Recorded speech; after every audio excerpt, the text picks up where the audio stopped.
रविदास सच्चे पातशाह कहते सब तो वड्डे भाग गुरसिखां के किहड़ियां गुरसिखां दे जो सिख गुर चरनी पढ़ते आ। जिहड़ा सिख गुरु के चरणों च पहुँच गया वो सारियां तो वड्डे भागां वाला। सो ऐसे दीन दयाल सतगुरां दे चरण पस रहे हाँ। महापुरुषां की याद विच महान सेवा दे पुंज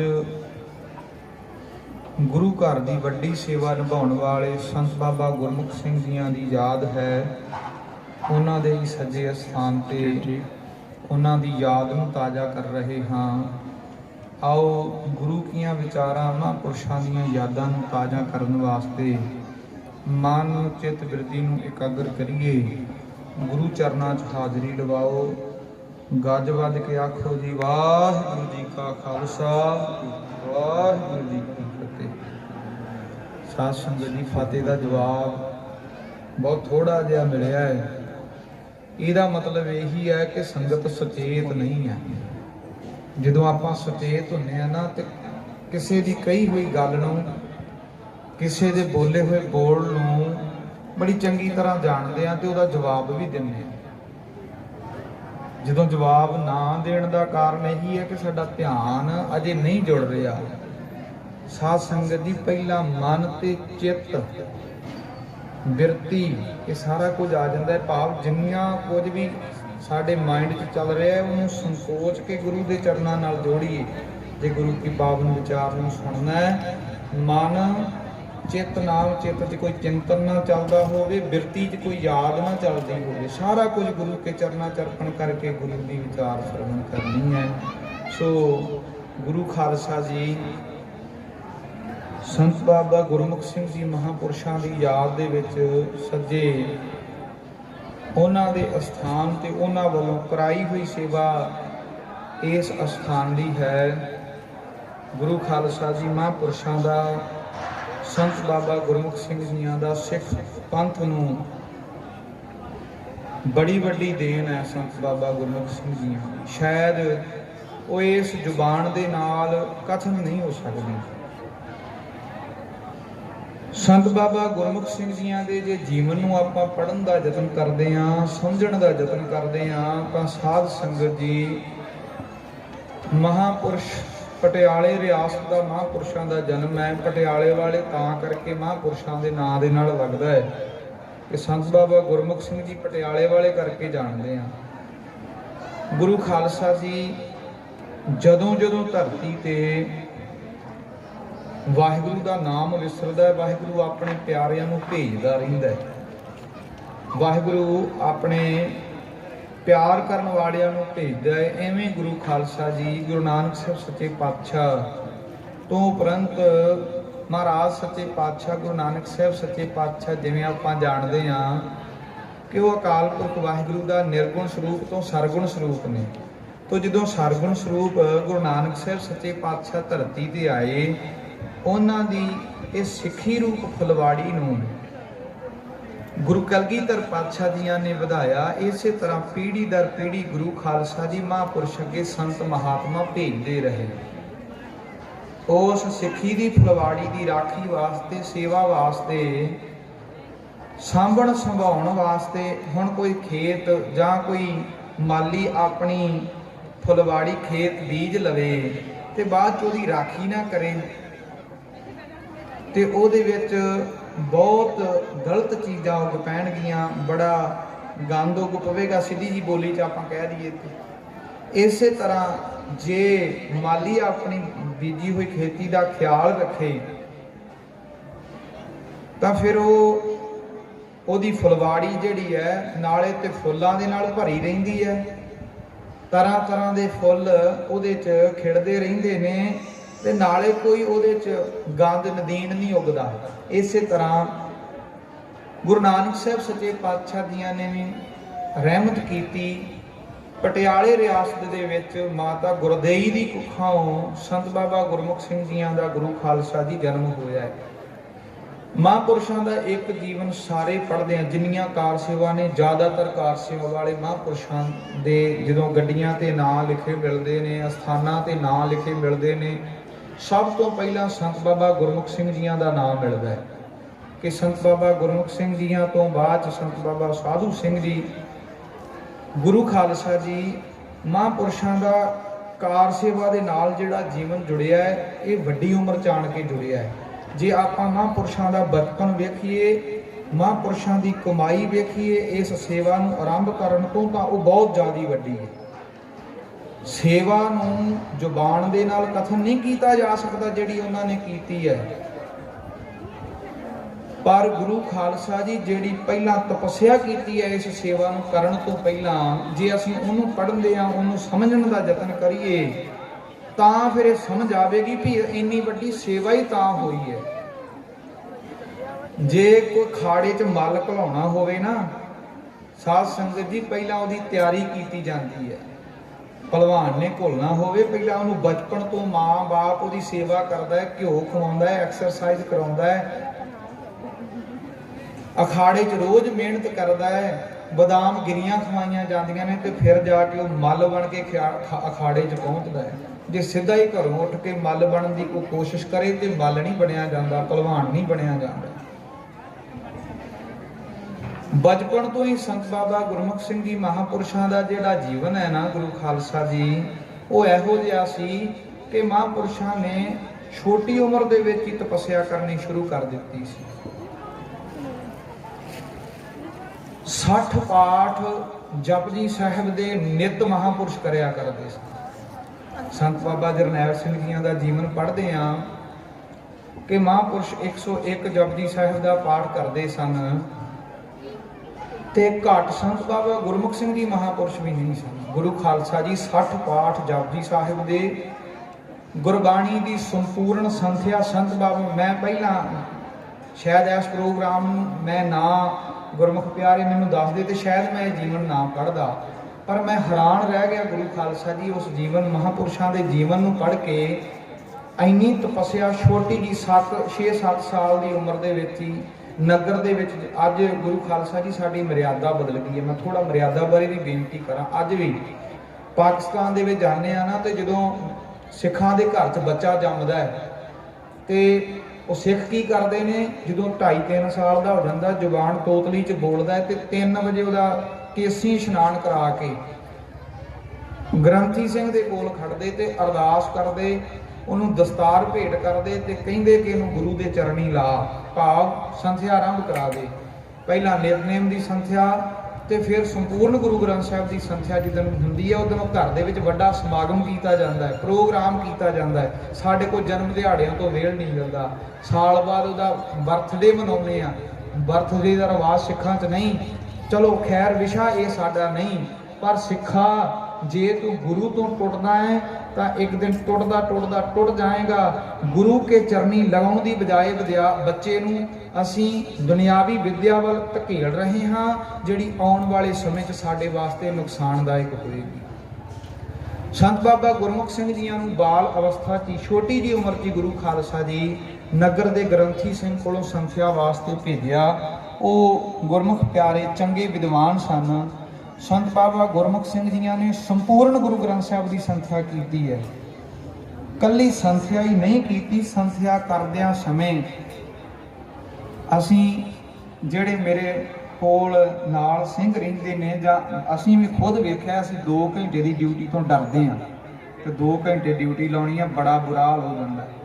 कहते जी सिर पोला हो जाता है जी, खाण नूं नहीं चाहिए, वो चाहिए, साडी खुराक चाहिए है। हाँ ठीक है, पर गुरु खालसा जी जो किसी तत्व बेते का इस तरह इतिहास पढ़ते हैं तो अखां खुल जांदियां। महापुरुष संथ्या करन समय भी ते करन तो बाद भी 14 घंटे एक चौंकड़े ते रोजाना का महापुरुषों का नेम सी। 14 घंटे गुरबाणी हर रोज़ पढ़ते। कई बार महापुरुषों के जीवन चों ये पढ़न नूं साखियां मिलदियां ने। बाल अवस्था च इतना अभ्यास कर दिता आरंभ कि महापुरुष एक चौंकड़े ते कई सहज पाठ कीते, जिन्हों आपां गुरबाणी का अखंड जाप कहने आ। एक चौंकड़े ते संत बाबा गुरमुख सिंह जी महापुरुषों का यह जीवन है।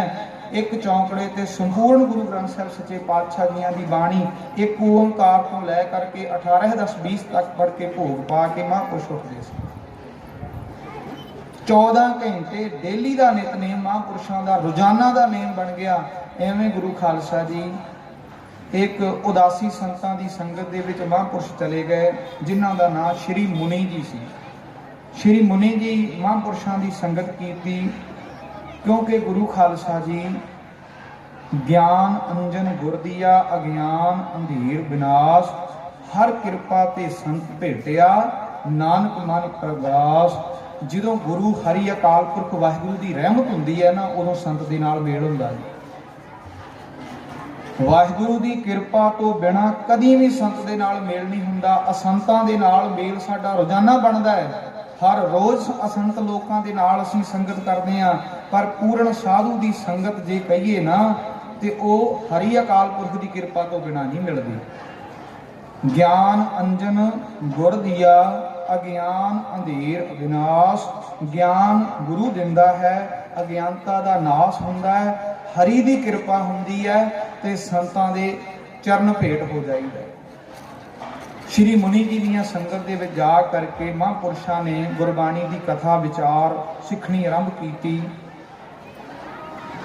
उदासी महात्मा सन उन्हां दे कोलों गुरु खालसा जी ब्रह्म विद्या की दात आरंभ की ते इलाके दे विच मैं हैरान रह गया। अज कार सेवा वाले महापुरुष सारे सत्कारयोग ने असीं चरणां ते सारे सतपुरुषां ते नमस्कार करते हैं पर कथा कोई भी नहीं करता। मैं हैरान रह गया जो महापुरुषों का जीवन पढ़िया कि संत बाबा गुरमुख सिंह जी महान विद्वान सन। सिੱਖੀ का प्रचार बहुत ज़्यादा पहला कथा द्वारा करते रहे महापुरुष। बहुत ज़्यादा महापुरुषों ने कथा की कई घंटे रोजाना महापुरुषों ने कथा की है। संत बाबा करतार सिंह जी खालसा भिंडरां वाले महापुरुषों का जीवन पढ़ते हैं कि महापुरुष 14 घंटे कथा करया करते सन।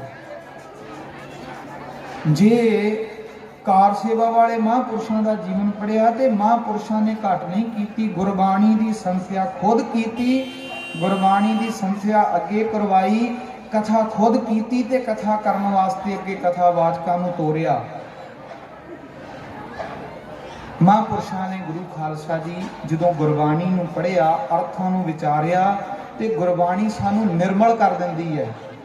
गुरबाणी नूं पढ़ के महापुरुषों का सुभाव एक तो शुरू तो कोमल सी।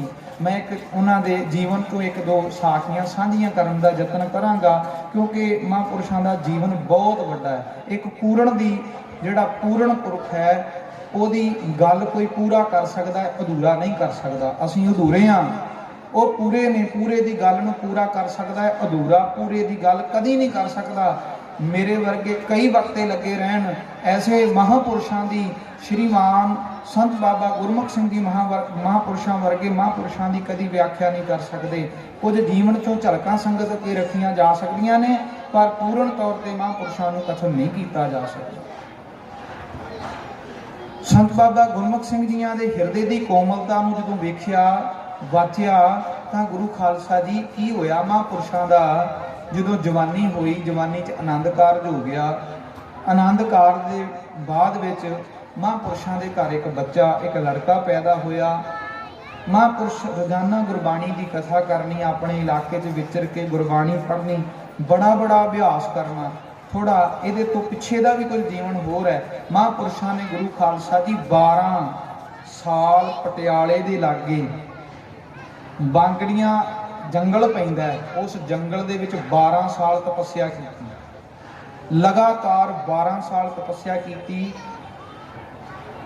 ते होर की कीता जे किते रात नूं झोकां लगणियां ना ते केस जिहड़े उपर दरख्त नाल बन लैणे। 12 सालां दी तपस्या तो खुश हो करके उन्हां दे उस्ताद गुरु श्री मुनि जी ने जा करके उन्हां नूं उठाया ते ये इतिहासकार लिखते हैं कि महापुरुषों को जो उठाया तो आकाशवाणी नहीं हुई कि गुरमुख सिंह तेरी भगती सफल हुई है। क्योंकि गुरु खालसा जी दास ने जिन्होंने सतपुरुषों की जेड़े भी महापुरुषों की संगत की है जां इतिहासक साखियां सुनिया ने 12 साल तपस्या होने तो बाद विच जिहड़ा ये फल की प्राप्ति होती है तकरीबन 12 साल। ज्यों ज्यों कलयुग वधदा जाएगा ये समा घटदा जाना, छेती प्राप्ति होंदी जानी है। ज्यों ज्यों कलयुग घोर होवेगा त्यों त्यों एक बार वाहिगुरू कहण दा फायदा होर वधदा जाएगा क्योंकि लोगों ने नाम जपणों घटते जाना है तो वाहिगुरू के नाम का फल वधदा जाना है। सो महापुरुषों ने ਆਨੰਦ ਕਾਰਜ ਹੋ ਗਿਆ ਮਹਾਂਪੁਰਸ਼ਾਂ ਦਾ। ਇੱਕ ਦਿਨ ਇਸੇ ਤਰ੍ਹਾਂ ਮਹਾਂਪੁਰਸ਼ ਪਟਿਆਲੇ ਆਪਣੇ ਪਿੰਡ ਤੋਂ ਕਿਸੇ ਪਾਸੇ ਬੰਨੇ ਨਾਲ ਜਾਣਾ, ਕਿਸੇ ਪਾਸੇ ਜਾਣਾ ਸੀ। ਕੀ ਹੋਇਆ ਕਿ ਮਹਾਂਪੁਰਸ਼ਾਂ ਦੀ ਧਰਮ ਸੁਪਤਨੀ ਵੀ ਨਾਲ ਸੀ, ਬੱਚਾ ਵੀ ਨਾਲ ਸੀ। ਤੁਰੇ ਜਾਂਦੇ ਬੱਚਾ ਰੋਣ ਲੱਗਾ ਤੇ ਮਾਤਾ ਜੀ ਜਿਹੜੇ ਮਹਾਂਪੁਰਸ਼ਾਂ ਦੇ ਧਰਮ ਸੁਪਤਨੀ ਸਨ, ਉਹਨੂੰ ਖੇਡੇ ਲਾਉਣ ਵਾਸਤੇ ਤੁਰੇ ਜਾਂਦਿਆਂ ਜ਼ਮੀਨ ਤੋਂ ਇੱਕ ਛੋਲੀਏ ਦਾ ਬੂਟਾ ਪੁੱਟ ਕੇ ਮਹਾਂਪੁਰਸ਼ਾਂ ਦੀ ਘਰਵਾਲੀ ਨੇ ਬੱਚੇ ਨੂੰ ਫੜਾ ਦਿੱਤਾ। ਇੱਕ ਮੀਲ ਦਾ ਪੈਂਡਾ ਘੱਟੋ ਘੱਟ ਦੱਸਦੇ, ਕਹਿੰਦੇ ਮੀਲ ਤੱਕ ਦਾ ਪੈਂਡਾ ਮਹਾਂਪੁਰਸ਼ ਤੈਅ ਕਰਕੇ ਗਏ ਤੇ ਜਾ ਕੇ ਵੇਖਿਆ ਕਿ ਬੱਚਾ ਨੂੰ ਧਿਆਨ ਪਿਆ ਤੁਰੇ ਜਾਂਦਿਆਂ ਮਗਰ ਘਰਵਾਲੀ, ਕਿਉਂਕਿ ਅੱਜ ਜ਼ਮਾਨਾ ਬਦਲ ਗਿਆ ਹੈ ਬਹੁਤ ਜ਼ਿਆਦਾ। ਘਰਵਾਲੀ ਪਿੱਛੇ ਬਹਿਣ ਦੀ ਗੱਲ ਕੀ, ਉਹ ਤੇ ਅੱਗੇ ਲੰਘ ਕੇ ਖੁਸ਼ ਹੈ। ਉਦੋਂ ਪਤੀ ਦਾ ਸਤਿਕਾਰ ਕੁਝ ਹੋਰ ਢੰਗ ਦਾ ਸੀ। ਪਤੀ ਨੂੰ ਪਰਮੇਸ਼ਰ ਕਰਕੇ ਜਾਣਦੀਆਂ ਸਨ ਜਿਹੜੀਆਂ ਧਰਮ ਪਤਨੀਆਂ।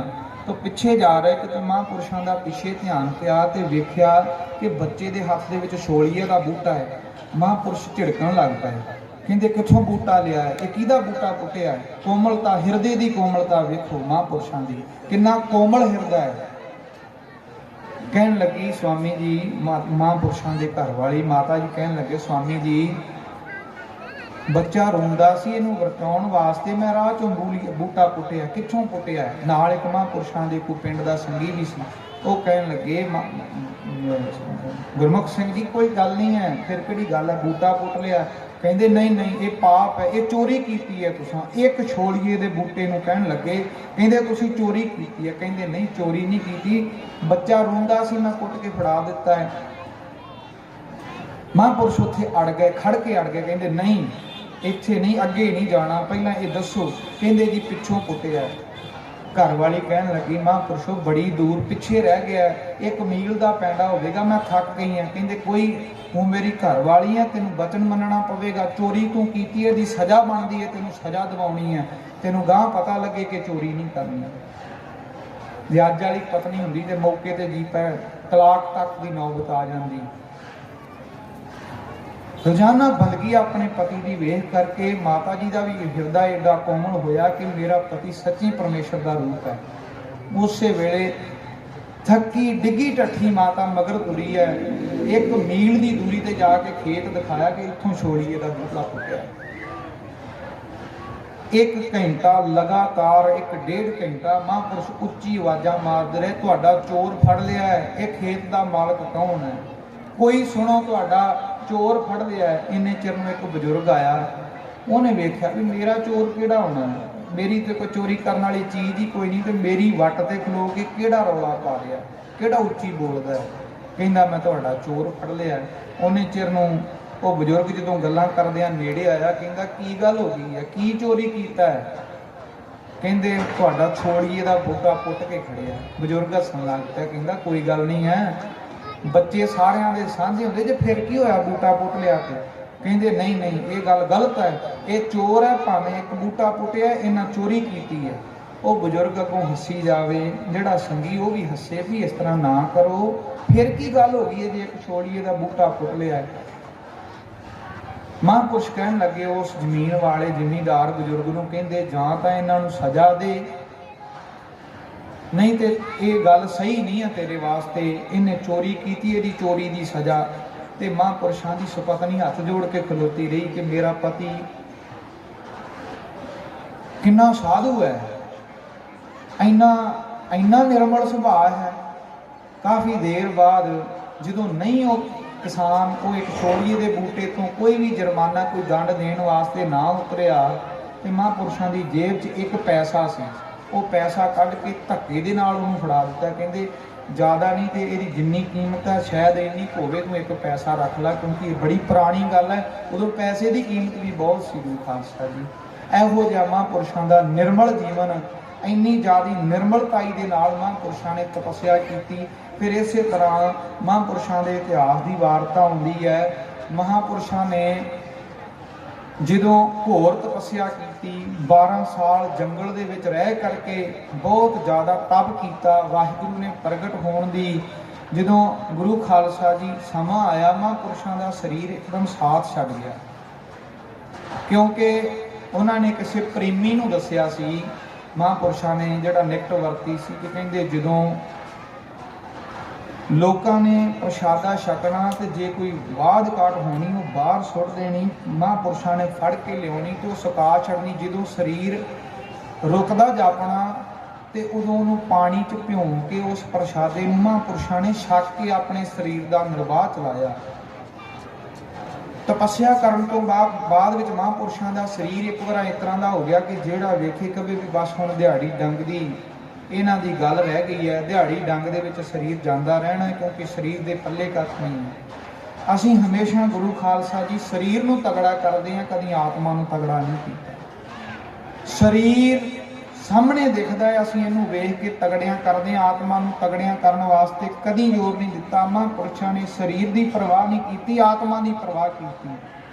ਆਤਮਿਕ ਬਲ ਮਹਾਂਪੁਰਸ਼ਾਂ ਦਾ ਇੰਨਾ ਜ਼ਿਆਦਾ ਵੱਧ ਚੁੱਕਾ ਸੀ, ਆਤਮਾ ਦੇ ਬਲ ਦੇ ਨਾਲ ਮਹਾਂਪੁਰਸ਼ ਸਰੀਰ ਕਰਕੇ ਉੱਠੇ, ਚੜ੍ਹਦੀ ਕਲਾ ਦੇ ਵਿੱਚ 9/9 ਹੋ ਕਰਕੇ ਗੁਰੂ ਖਾਲਸਾ ਜੀ ਐਵੇਂ ਹੀ ਸਿੱਖੀ ਦਾ ਪ੍ਰਚਾਰ ਕਰਦੇ। ਫਿਰ ਉੱਥੇ ਉਸੇ ਇਲਾਕੇ 'ਚ ਪਟਿਆਲੇ ਇਲਾਕੇ 'ਚ ਇੱਕ ਹੋਰ ਮਹਾਂਪੁਰਸ਼ ਜਿਹੜੇ ਬ੍ਰਹਮ ਗਿਆਨੀ ਤੱਤਵੇਤੇ ਸਨ, ਕਿਸੇ ਨੂੰ ਮਿਲਦੇ ਨਹੀਂ ਸਨ, ਉਹਨਾਂ ਮਹਾਂਪੁਰਸ਼ ਸਵਾਮੀ ਬ੍ਰਹਮਦਾਸ, ਸੰਤ ਬ੍ਰਹਮਦਾਸ ਜੀਆਂ ਦੀ ਸ਼ਰਨ ਦੇ ਵਿੱਚ ਮਹਾਂਪੁਰਸ਼ ਪਹੁੰਚੇ।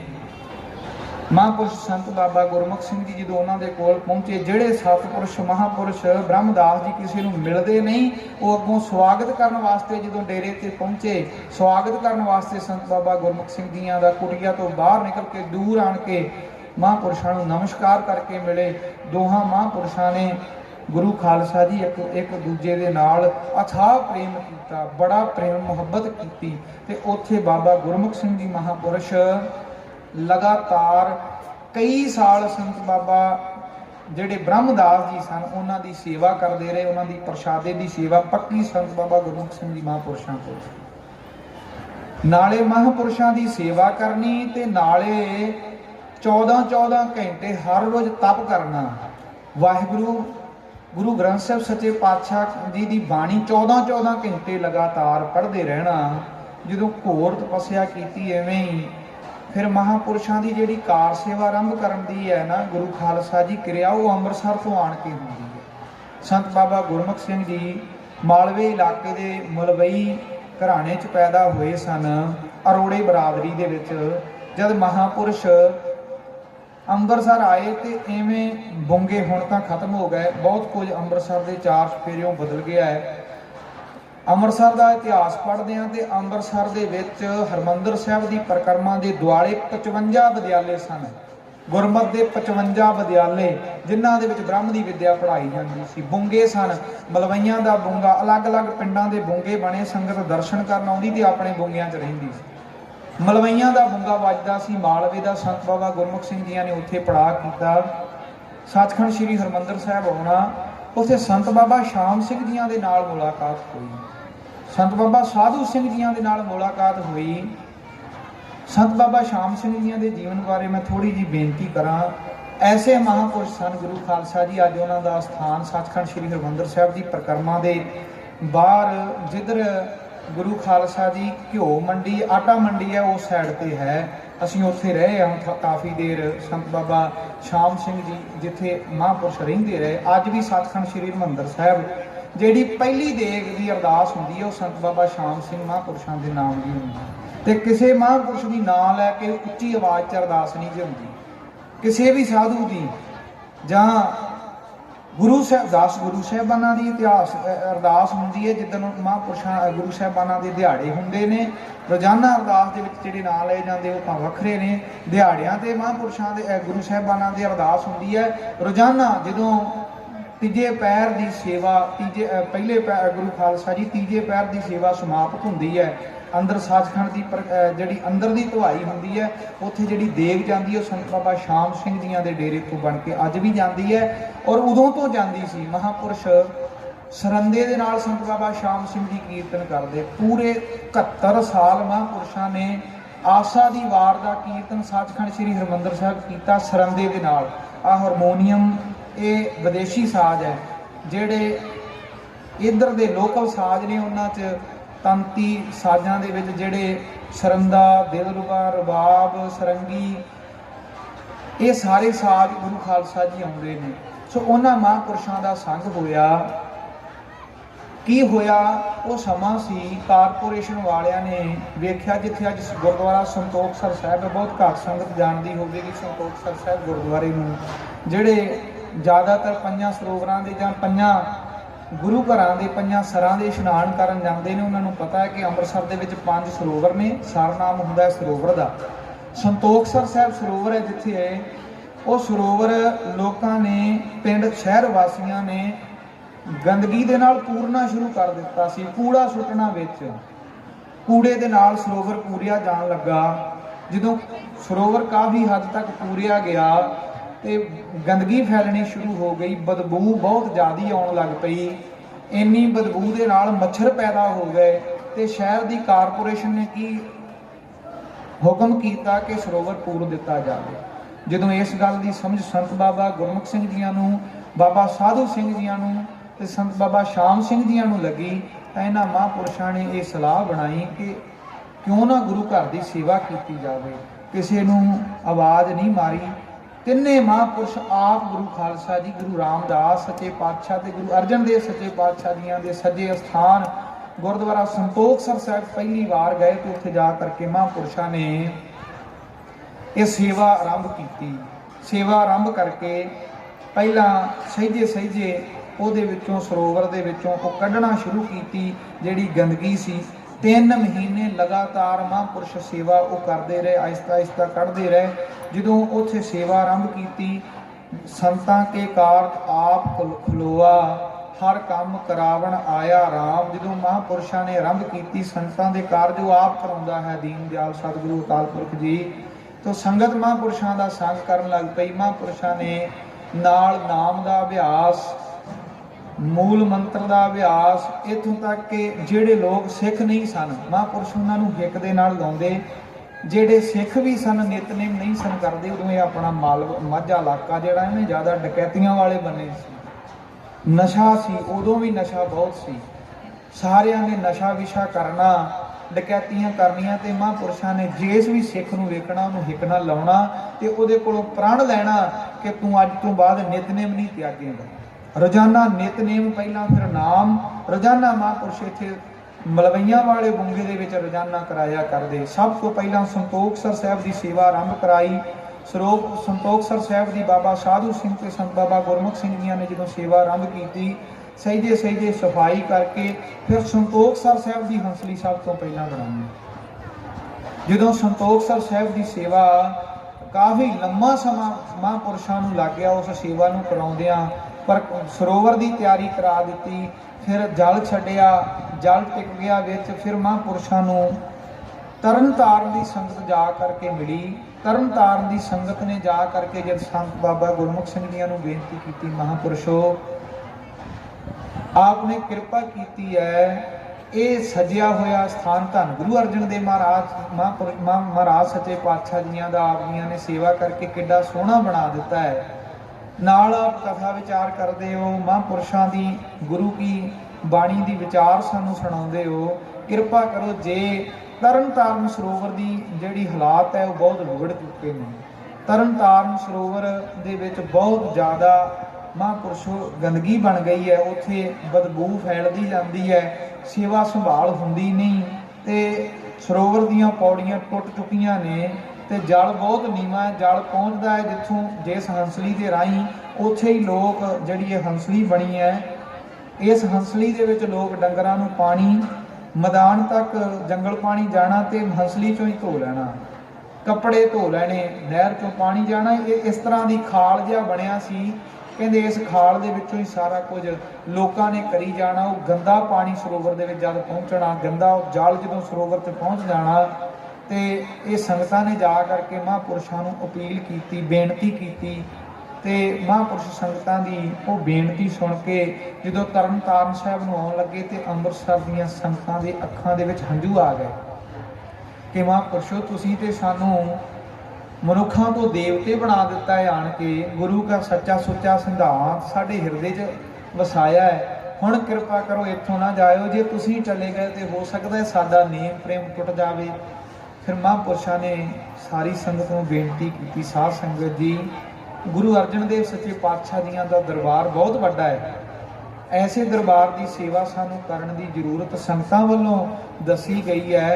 साडा कोई मनोरथ नहीं है सेवा करन दा, सानू लगदा नहीं सी कि असीं इस लाइन च पवांगे क्योंकि असीं प्रचार करदे सी, पर ये गुरु ने सानू सेवा बख्शी है, सानू ये सेवा कर लैण दिओ। गुरु खालसा जी महापुरुष फिर इत्थे तरन ताਰਨ दी धरती ते आण करके डेरा लाया। भारी संगत अंम੍ਰਿਤਸਰ तो नाल चल के आई ते लिखदे दस्सिया जांदा है भाई मोहन सिंह जी वैद ते होर कुछ गुरमुख प्यारे भाई गुरमुख सिंह जी संघ अगों लैण वास्ते संत बाबा गुरमुख सिंह जी ते बाबा साधू सिंह जी नूं गए, सत्कार सहित इत्थे लिआंदा। जदों इत्थे लिया करके सारी प्लैनिंग कीती, वेख्या कि किवें हंसली नूं तैयार करना है ते जोधपुर नगर की जिहड़ी जमीन सी वो लैण वास्ते महापुरुष संघियां नूं भाई गुरमुख सिंह संघ ते भाई मोहन सिंह वैद ते बाबा हरनाम सिंह जी इन्हां महापुरुषां नूं नाल लै करके जोधपुर पिंड गए। जब जोधपुर जाके पिंड वालियां नूं महापुरुषां ने निमरता नाल बेनती की कि नगर वासियों तुहाडे कोल आए आ, गुरु अर्जन देव सच्चे पातशाह जियां दी वड्डी हुक्म है, तुहाडे इलाके ते वड्डियां गुरु साहिब दीयां बख्शिशां ने, ये जिहड़ी जमीन है ये असीं इत्थों हंसली जिहड़ी लंघदी है उहनूं तैयार करना है चंगे तरीके दे नाल।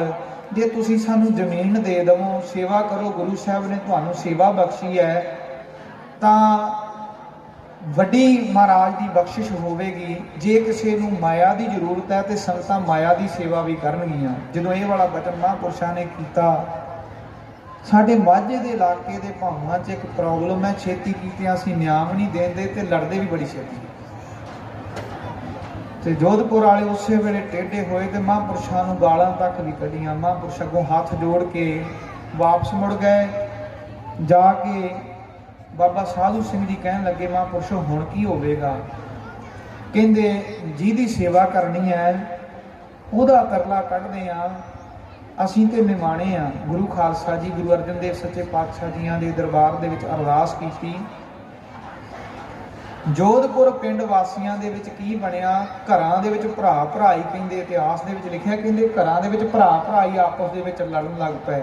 एकदम मींह गड़े इन्ने आए, सारी दी सारी जोधपुर दी फसल बर्बाद हो गई। बजुर्गां नूं समझ आ गई भी मारे गए, संतां नूं गालां कढ़ियां, असीं फस गए बुरे, हुण माफ़ी मंगीए। सारा पिंड दे जिहड़े आगू बजुर्ग सन सारे दे सारे तरन ताਰਨ साहिब दरबार साहिब महापुरुषां दी संगत दे विच पहुंचे। जाके बेनती की, कहंदे कि अगों महापुरुषां ने अगों की हाथ जोड़ के कहंदे साडा कोई कसूर नहीं है, सानू नहीं पता जिस गुरु की तुसीं सेवा रोकी है शायद उस गुरु नूं कोई मन दे विच गुस्सा होवे, साडे मन च कोई गुस्सा नहीं। महापुरुषां दे जदों बड़े तरले कीते ते महापुरुष कहंदे फिर सेवा तो ना रोको, कहंदे जो चाहुंदे हो महापुरुषो, जो चाहिदा है, जिन्नी जमीन चाहिदी असीं देण वास्ते तैयार हाँ। ते गुरु अर्जन देव सच्चे पातशाह जियां दे दरबार दे विच जा करके महापुरुषां ने अरदास कीती ते सारे नगर दे विच सुख हो गया, सारा नगर खेड़े च हो गया ते जोधपुर दीयां संगतां ने महापुरुषां नूं जमीन फ्री दित्ती। इत्थे काफ़ी लंबा समा रह करके अज तो करीबन गुरु खालसा जी 100 साल तो भी वध हो गया जदों इत्थे महापुरुषां ने सेवा कराई है इस हंसली दी। उदों 10 लाख रुपया लगा सी, फरमे बनाए 10 लाख रुपया ला करके अंडरग्राउंड उदों ही हंसली बना ली। फिर सरोवर की एक मील की जिहड़ी है इतिहासकार दसदे ने कि 1 मील परिक्रमा का एक पासा बनता है। सरोवर की सारी जिहड़ी सेवा है वह महापुरुष संत बाबा गुरमुख सिंह ते बाबा साधू सिंह जियां ने करवाई ते 27 पौड़ियां ਜਿਹੜੀਆਂ ਉਹ 27 पौड़ियां थल्ले ਨੂੰ ਬਣਾਈਆਂ। ਪਹਿਲਾਂ 9 पौड़ियां तक पानी ਰਹਿੰਦਾ ਸੀ, ਉਰਲੀਆਂ पौड़ियां ਸਾਰੀਆਂ ਟੁੱਟ ਚੁੱਕੀਆਂ ਸਨ। ਮਹਾਂਪੁਰਸ਼ਾਂ ਨੇ ਉਹ ਸਾਰੀਆਂ पौड़ियां ਦੀ ਮੁਰੰਮਤ ਕਰਵਾ ਕੇ ਸੋਹਣੇ ਢੰਗ ਦੇ ਨਾਲ ਸਰੋਵਰ ਦੀ ਤਿਆਰੀ ਕਰਵਾਈ। ਸਰੋਵਰ ਦੀ ਤਿਆਰੀ ਕਰਾ ਕੇ ਜਲ ਛੱਡਿਆ ਤੇ ਪੂਰਾ ਜਲ ਗਦ-ਗਦ ਭਰ ਗਿਆ, ਜਲ ਵੀ ਟਿਕ ਗਿਆ ਤੇ ਮਹਾਂਪੁਰਸ਼ਾਂ ਨੇ ਇਸ ਸੱਜੇ ਸਥਾਨ ਤੇ ਐਸੀ ਮਹਾਨ ਸੇਵਾ ਕੀਤੀ। ਇੱਥੋਂ ਫਿਰ ਅੰਮ੍ਰਿਤਸਰ ਜਾ ਕੇ ਸੱਚਖੰਡ ਸ੍ਰੀ ਹਰਿਮੰਦਰ ਸਾਹਿਬ उत्थे गुरु खालसा जी सेवा कराई है, उथों दीयां परिक्रमा खुलियां कराइयां। अगे दा सारा जिहड़ा सेवा दा कुंभ है ना उत्थों फिर चल पैंदा है। फिर अगे इतिहास तो मैं थोड़ी जी एक साखी होर सुना के समाप्ति वाल वधा, क्योंकि मैं पहला भी बेनती की है कि टूक मात्र मैं इतिहास सुना सकदा 45 मिनटां च, क्योंकि एडा वड्डा महापुरुषों का इतिहास सारा नहीं सुना होना। महापुरुष संत बाबा गुरमुख सिंह जी ने सचखंड श्री हरमंदर साहब दियां परिक्रमा, जिथे अज श्री बाबा श्री चंद जी का स्थान है ना, ਉਹਦਾ दरवाजा पहला हरमंदर साहब के ਵੱਲ ਨੂੰ ਹੁੰਦਾ ਸੀ, ਹੁਣ ਤੇ ਉਦਾਸੀਆਂ ਨੂੰ ਅਸੀਂ ਪੰਥ ਤੋਂ ਧੱਕੇ ਮਾਰ ਕੇ ਕੱਢ ਰਹੇ ਹਾਂ।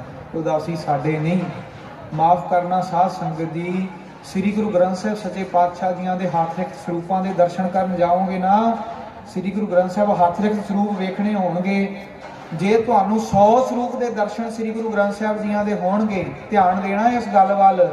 100 ਸਰੂਪ श्री गुरु ग्रंथ साहब जियां दे हथ लिखत ਤੁਸੀਂ ਵੇਖੋਗੇ, ਉਹਦੇ ਚੋਂ 70 ਸਰੂਪ ਉਦਾਸੀ ਸੰਤਾਂ ਦੇ ਲਿਖੇ ਹੋਏ ਨੇ। 70% ਸਰੂਪ, 1000 ਪਿੱਛੇ 700 ਸਰੂਪ ਉਦਾਸੀ ਸੰਤਾਂ ਦਾ ਲਿਖਿਆ ਹੈ, ਤੇ ਉਦਾਸੀਆਂ ਨੂੰ ਆਪਣੇ ਪੰਥ ਦਾ ਹਿੱਸਾ ਨਹੀਂ ਜਾਣਦੇ। ਉਦਾਸੀਆਂ ਦਾ ਅਖਾੜੇ 4 ਚੁਫੇਰੇ ਹਰਮੰਦਰ ਸਾਹਿਬ ਦੇ ਸਨ। ਬਾਬਾ ਸ਼੍ਰੀ ਚੰਦ ਜੀਆਂ ਦਾ ਅਖਾੜਾ ਜਿਹੜਾ ਹੈ ਨਾ, ਉਹ ਹਰਮੰਦਰ ਸਾਹਿਬ ਦੇ ਤੇ ਸਰੋਵਰ ਦੀ ਜਿਹੜਾ ਹੈ ਉਹ ਖਾੜੇ ਦੀ ਸਿਰਫ 2 ਫੁੱਟ ਦੀ ਦੂਰੀ ਸੀ। 2 ਫੁੱਟ ਰਸਤਾ ਸੀ, ਉਹ ਰਸਤਾ ਲੰਘਿਆ ਨਹੀਂ ਸੀ ਜਾਂਦਾ। ਜਦੋਂ ਕੋਈ ਭੀੜ ਹੋਣੀ, ਵਿਸਾਖੀ ਦੀਵਾਲੀ ਆਉਣੀ, ਤੇ ਸੰਗਤਾਂ ਨੇ ਬੜੀਆਂ ਔਖੀਆਂ ਹੋ ਕੇ ਲੰਘਣਾ ਜਾਂ ਸਰੋਵਰ 'ਚ ਡਿੱਗ ਪੈਣਾ। ਉਹ ਅਖਾੜਿਆਂ ਦੀ ਜਗ੍ਹਾ ਜਿਹੜੀ ਹੈ ਉਹ ਬਾਹਰ ਬੰਗੇ ਬਣਾਏ, ਅਖਾੜੇ ਬਣਾਏ, ਸਾਰੀ ਸੰਤ ਬਾਬਾ ਗੁਰਮੁਖ ਸਿੰਘ ਜੀਆਂ ਦੀ ਦੇਣ ਹੈ।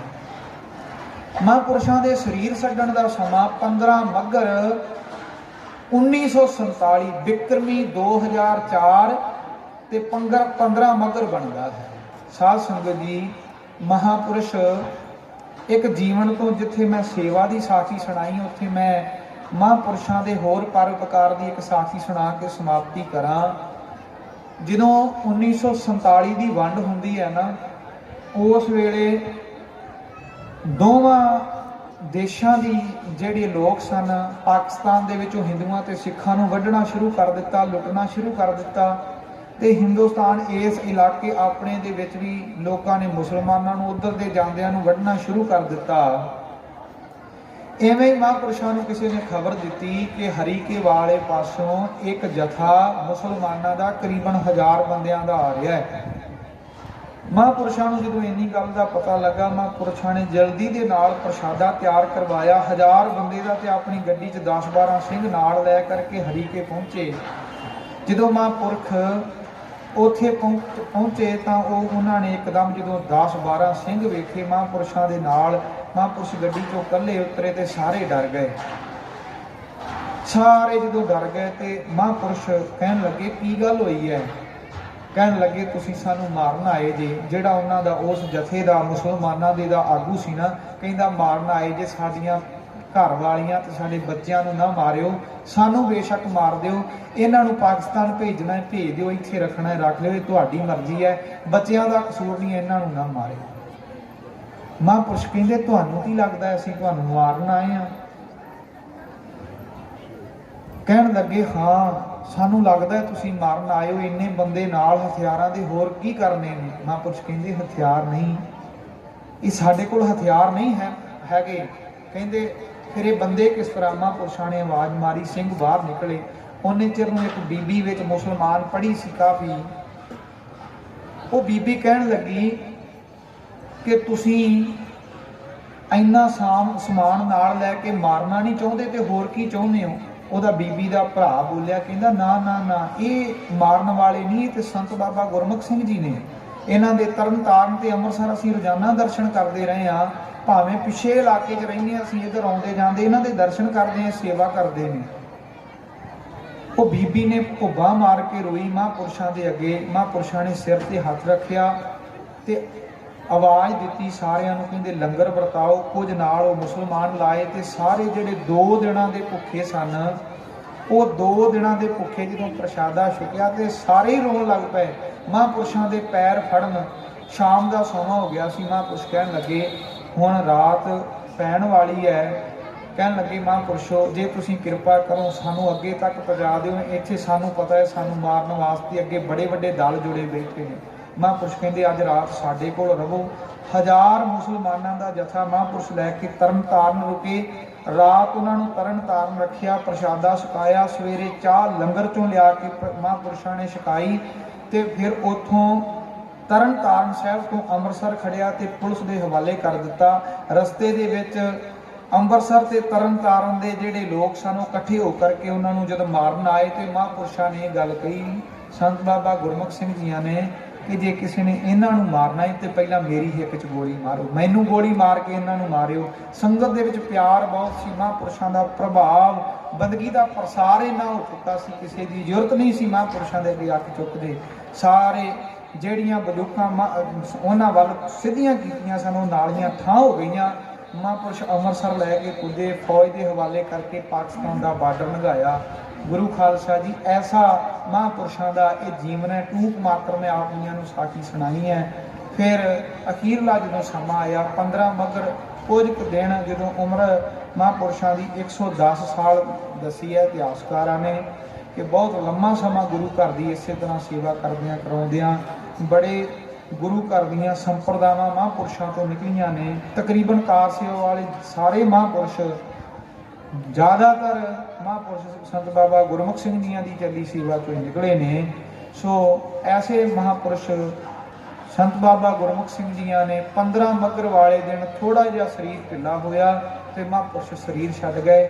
ਇਸੇ ਤਰ੍ਹਾਂ ਮਹਾਂਪੁਰਸ਼ਾਂ ਦਾ ਜਿਹੜਾ ਸੰਸਕਾਰ ਹੈ ਉਸ ਸਮੇਂ ਦੇ ਇਤਿਹਾਸ ਦੇ ਵਿੱਚ ਸਭ ਤੋਂ ਵੱਧ ਸੰਗਤ, ਇੱਕ ਬੰਨੇ ਦੱਸਿਆ ਜਾਂਦਾ ਹੈ ਕਿ ਸੰਗਤ ਚਾਟੀਵਿੰਡ ਪਹੁੰਚ ਗਈ ਸੀ ਤੇ ਦੂਜੀ ਬੰਨਿਓ ਸੰਗਤ, ਕਿਉਂਕਿ ਮਹਾਂਪੁਰਸ਼ਾਂ ਨੇ ਜਿਹੜਾ ਸਰੀਰ ਛੱਡਿਆ ਹਰਿਮੰਦਰ ਸਾਹਿਬ ਦੀ ਪਰਿਕਰਮਾ ਦੇ ਵਿੱਚ ਗੁੰਗੇ 'ਚ ਛੱਡਿਆ ਸੀ, ਉੱਥੋਂ ਸਰੀਰ ਜਿਹੜਾ ਮਹਾਂਪੁਰਸ਼ਾਂ ਦਾ ਲੈ ਕੇ ਚਾਟੀਵਿੰਡ ਪਹੁੰਚ ਗਿਆ ਤੇ ਉਧਰਲੇ ਪਾਸਿਓਂ ਸੰਗਤ ਅੱਗੇ ਹਰਿਮੰਦਰ ਸਾਹਿਬ ਜੀ। ਹਰਿਮੰਦਰ ਸਾਹਿਬ ਸੀ, ਲੱਖਾਂ ਦਾ ਇਕੱਠ ਸੀ ਮਹਾਂਪੁਰਸ਼ਾਂ ਦੇ ਨਾਲ, ਸਰੀਰ ਦੇ ਨਾਲ ਸੰਗਤ ਦਾ। ਸੋ ਇਹੋ ਜਿਹੇ ਮਹਾਂਪੁਰਸ਼ਾਂ ਦਾ ਗੁਰੂ ਖਾਲਸਾ ਜੀ ਇਹ ਬਰਸੀ ਹੈ, ਉਹਨਾਂ ਦਾ ਸਾਲਾਨਾ ਸਮਾਗਮ ਹੈ। ਪੂਰੇ ਦੀ ਗੱਲ ਨੂੰ ਪੂਰਾ ਕਰ ਸਕਦਾ ਹੈ, ਮੈਂ ਫੇਰ ਬੇਨਤੀ ਕਰਾਂ, ਅਧੂਰਾ ਨਹੀਂ ਕਰ ਸਕਦਾ। ਜਿਨ੍ਹਾਂ ਨੇ ਐਸੀ ਸੇਵਾ ਕੀਤੀ ਹੈ, ਐਸੇ ਮਹਾਂਪੁਰਸ਼ਾਂ ਦਾ ਸੰਗ ਕਰਨਾ, ਇਹ ਅਕਾਲ ਪੁਰਖ ਦੀ ਕਿਰਪਾ ਦੇ ਨਾਲ ਹੀ ਹੁੰਦਾ ਹੈ। ਅਖੀਰ ਤੇ ਟੂਕ ਮਾਤਰ ਬੇਨਤੀ ਕਰਾਂ, ਸਾਧ ਸੰਗਤ ਜੀ, ਜੇ ਸੰਤ ਦੀ ਕਿਰਪਾ ਨਾ ਹੋਵੇ ਤੇ ਗੱਲ ਨਹੀਂ ਜੇ ਬਣਦੀ। ਸੰਗਤ ਦੀ ਸੰਤ ਦੀ ਕਿਰਪਾ ਲੈਣੀ ਪੈਂਦੀ ਹੈ। ਕਿਰਪਾ ਦੇ 4 ਲੱਛਣ ਨੇ। ਸਭ ਤੋਂ ਪਹਿਲਾਂ ਅਕਾਲ ਪੁਰਖ ਦੀ ਕਿਰਪਾ, ਗੁਰੂ ਦੀ ਕਿਰਪਾ, ਸੰਤਾਂ ਦੀ ਕਿਰਪਾ ਤੇ ਆਪਣੀ ਕਿਰਪਾ। ਅਕਾਲ ਪੁਰਖ ਦੀ ਕਿਰਪਾ ਹੋਵੇ ਤੇ ਗੁਰੂ ਕੀ ਸ਼ਰਨ ਆਇਆ ਜਾਂਦਾ ਹੈ। ਗੁਰੂ ਕੀ ਰਹਿਮਤ ਹੋਵੇ, ਬਖਸ਼ਿਸ਼ ਹੋਵੇ ਤੇ ਗੁਰੂ ਸੰਤ ਦੇ ਲੜ ਲਾਉਂਦਾ ਹੈ। ਸੰਤ ਦੇ ਲੜ ਲੱਗਣ ਵਾਸਤੇ ਆਪਣਾ ਮਨ ਬਣਨਾ ਜ਼ਰੂਰੀ ਹੈ। ਸੰਤਾਂ ਦੀ ਕਿਰਪਾ 4 ਤਰ੍ਹਾਂ ਦੇ ਨਾਲ ਹੁੰਦੀ ਹੈ। ਸੰਤ ਲੋਕ 4 ਤਰ੍ਹਾਂ ਦੇ ਨਾਲ ਸਾਡੇ ਤੇ ਕਿਰਪਾ ਕਰਦੇ ਨੇ। ਕਿਵੇਂ? ਦ੍ਰਿਸ਼ਟੀ ਕਿਰਪਾ, ਸਪਰਸ਼ ਕਿਰਪਾ। ਦ੍ਰਿਸ਼ਟੀ ਅੱਖਾਂ ਦੇ ਨਾਲ ਸਾਡੇ ਤੇ ਬੜੀਆਂ ਰਹਿਮਤਾਂ ਕਰ ਦਿੰਦੇ ਨੇ। ਜਦੋਂ ਦ੍ਰਿਸ਼ਟੀ ਪਾਉਂਦੇ ਨੇ ਨਦਰ ਦੀ ਤੇ ਹਿਰਦਾ ਖਿੜ ਜਾਂਦਾ ਹੈ। ਫਿਰ ਮਹਾਂਪੁਰਸ਼ ਸ਼ਬਦ ਦਿੰਦੇ ਨੇ। ਮਹਾਂਪੁਰਸ਼ ਸ਼ਬਦ ਦੇ ਦੁਆਰਾ ਸਾਡੇ ਅੰਦਰ ਉਹ ਬਿਰਤੀ ਨੂੰ ਭਰ ਦਿੰਦੇ ਨੇ। ਸ਼ਬਦ ਬੋਲਦੇ ਨੇ, ਸਿੱਖਾ ਇੰਨਾ ਚਿਰ ਸੇਵਾ ਕਰ, ਤੈਨੂੰ ਆਹ ਮਹਾਰਾਜ ਦਾਤ ਦੇਵੇਗਾ। ਉਹ ਸੰਤਾਂ ਦਾ ਸ਼ਬਦ ਵੀ ਸਾਨੂੰ ਗੁਰੂ ਨਾਲ ਜੋੜ ਦਿੰਦਾ ਹੈ। ਇਹ ਸੇਵਾ ਕਰਨ ਦਾ ਸੰਕਲਪ ਮਨ ਦੇ ਵਿੱਚ ਬਣਾਉਂਦੇ ਨੇ। ਪਹਿਲਾਂ ਆਉਂਦਾ ਹੀ ਨਹੀਂ ਕੋਈ ਗੁਰੂ ਘਰ। ਗੁਰੂ ਘਰ ਆਉਣ ਦਾ ਸੰਕਲਪ ਮਹਾਂਪੁਰਸ਼ ਸੰਤਾਂ ਦੀ ਦੇਣ ਹੁੰਦੀ ਹੈ। ਸੰਤਾਂ ਵੱਲ ਵੇਖ ਕਰਕੇ ਮਨ 'ਚ ਸੰਕਲਪ ਫੁਰਨਾ ਬਣਦਾ, ਕਿਉਂ ਨਾ ਮੈਂ ਵੀ ਸੇਵਾ ਕਰਾਂ। ਫਿਰ ਜਦੋਂ ਕਿਸੇ ਤੇ ਪਿਆਰ ਬਣ ਜਾਵੇ, ਰਹਿਮਤ ਕਰਦੇ ਆ ਮਹਾਂਪੁਰਸ਼, ਫਿਰ ਸਪਰਸ਼ ਦੀ ਕਿਰਪਾ ਕਰਦੇ ਨੇ। ਸਪਰਸ਼ ਸੰਤਾਂ ਦੇ ਚਰਨ ਸਪਰਸ਼ ਕਰਨ ਦਾ ਵੀ ਭਾਰੀ ਲਾਭ ਹੈ। ਸਾਧ ਸੰਗਤ ਦੀ 4 ਤਰ੍ਹਾਂ ਦਾ ਇਹ ਮਹਾਂਪੁਰਸ਼ਾਂ ਦੀ ਕਿਰਪਾ ਹੁੰਦੀ ਹੈ। ਪਰ ਇਹ ਅਕਾਲ ਪੁਰਖ ਦੀ ਰਹਿਮਤ ਕਿਰਪਾ ਤੋਂ ਬਿਨਾਂ ਨਹੀਂ। ਇਹ 4 ਪ੍ਰਕਾਰ ਦੀ ਕਿਰਪਾ ਜਿਹੜੀ ਹੈ ਨਾ, ਉਹ ਇਹੋ ਜਿਹੇ ਸਤਿਪੁਰਖ ਮਹਾਂਪੁਰਸ਼ ਹੀ ਕਰਦੇ ਨੇ। ਸੋ ਕਈ ਲੋਕ ਸੰਤਾਂ ਦੇ ਨਾਲ ਵੈਰ ਕਮਾਉਂਦੇ। ਅੱਜ ਦਾ ਇਹ ਸਮਾਂ ਹੈ, ਸੰਤਾਂ ਦੀ ਨਿੰਦਿਆ ਹੁੰਦੀ ਹੈ, ਪਰ ਪੂਰਨ ਸਾਧੂ ਦੀ ਕਦੀ ਨਿੰਦਿਆ ਨਹੀਂ ਹੁੰਦੀ। ਅਧੂਰੇ ਦੀ ਨਿੰਦਿਆ ਕਦੀ। ਮੈਂ ਬਹੁਤ ਜ਼ਿਆਦਾ ਗੁਰੂ ਖਾਲਸਾ ਜੀ, ਅਸੀਂ ਪੰਥ 'ਚ ਵਿਚਰਦੇ ਰਹਿੰਦੇ ਹਾਂ। ਸੰਤ ਬਾਬਾ ਗੁਰਮੁਖ ਸਿੰਘ ਜੀਆਂ ਦੇ ਪਰਥਾਏ ਮੈਂ ਕਦੀ ਕਿਸੇ ਨੂੰ ਗਲਤ ਬੋਲਦਿਆਂ ਨਹੀਂ ਸੁਣਿਆ। ਮਹਾਂਪੁਰਸ਼ ਸੰਤ ਬਾਬਾ ਸਾਧੂ ਸਿੰਘ ਜੀਆਂ ਦੇ ਬਾਰੇ ਬੋਲਦਿਆਂ ਨਹੀਂ ਮੈਂ ਕਦੀ ਸੁਣਿਆ। ਪੂਰਨ ਸੰਤਾਂ ਦੀ ਨਿੰਦਿਆ ਕਰਨ ਜੋਗਾ ਕੋਈ ਵੀ ਨਹੀਂ ਰਹਿੰਦਾ। ਜੇ ਕੋਈ ਸੰਤਾਂ ਦੀ ਨਿੰਦਾ ਕਰਦਾ ਹੈ ਤਾਂ ਅੰਤ ਸਮੇਂ ਉਹ ਖੁਆਰ ਹੁੰਦਾ ਹੈ। ਸੋ ऐसे संतां का जिहड़ा रस्ता है वो धर्म की पौड़ी है। संत का मार्ग धर्म की पौड़ी, को वड भागी पाए, वो को वड्डे भागां वाला ही ऐसे संतां की महापुरुषों की संगत करता है। उन्हां महापुरुषों की देन इस अस्थान ते संत बाबा बस्ता सिंह जियां नूं सेवा अगे सौंपी। हुण मौके ते संत बाबा सुखदेव सिंह जी सेवा करा रहे ने। सच्चे पातशाह धन गुरु ग्रंथ साहिब सच्चे पातशाह किरपा करन। महापुरुषों का सदा ही गुरु खालसा जी इस तरह पंथ के हथ बनिया रहे, गुरु की सेवावां चलदियां रहन। कार सेवा वाले सारे महापुरुष जिन्ने भी सुनते होण लाइव ते जां इत्थे बैठे सज्जे संगत, मेरी एक बेनती है, जिद्दन दा मैं ये गल पढ़ी है ना, संत बाबा गुरमुख सिंह जी इतने बड़े गुरमत के प्रचारक सन, तो अज वड्डी ये सानू घाट है। कार सेवा वाले महापुरुषों के अस्थानां ते इस चीज़ की बहुत घाट है। सारिया थावां ते ग्रंथी वधिया पढ़े रखे जाण, संथ्या होई वाले रखे जाण ते अगे संथ्या का पहरा जरूर चलाया जाए। कथा हर एक नूं सुखनी चाहिदी है। महाराज सच्चे पातशाह जिन्हां दी बाणी दा वचन है, डिठै मुक्त न होवई जिचर शब्द ना करे विचार। जिन्ना चिर शब्द की विचार नहीं होंदी उन्ना चिर गल नहीं बननी। सानू सारियां नूं कथावाचक बनना पैना है। गुरबाणी की विचार सारियां नूं हिरदे दे विच चलाउणी पैनी है। सो कोटान कोट धन्नवाद श्री गुरु ग्रंथ साहिब सच्चे पातशाह जियां दा, जिन्हां ने रहमत करके आप सब संगत का चरण परसन का सुभाग समा बख्शिया है। उस तो उपरंत संत बाबा सुखदेव सिंह जियां दा धन्नवाद, भाई बलविंदर सिंह जियां दा धन्नवाद, जिन्हां ने आप संगत के सन्मुख महापुरुषों के नाल मेल करा करके ये संगत के दर्शन करने का सुभाग समा बख्शिया है। गुरु ग्रंथ साहिब की रहमत करन, विचार साडे हिरदियां दे विच वस जाण, संगत के चरण पसदियां होईयां भुलां दी खिमा। वाहिगुरू जी का खालसा, वाहिगुरू जी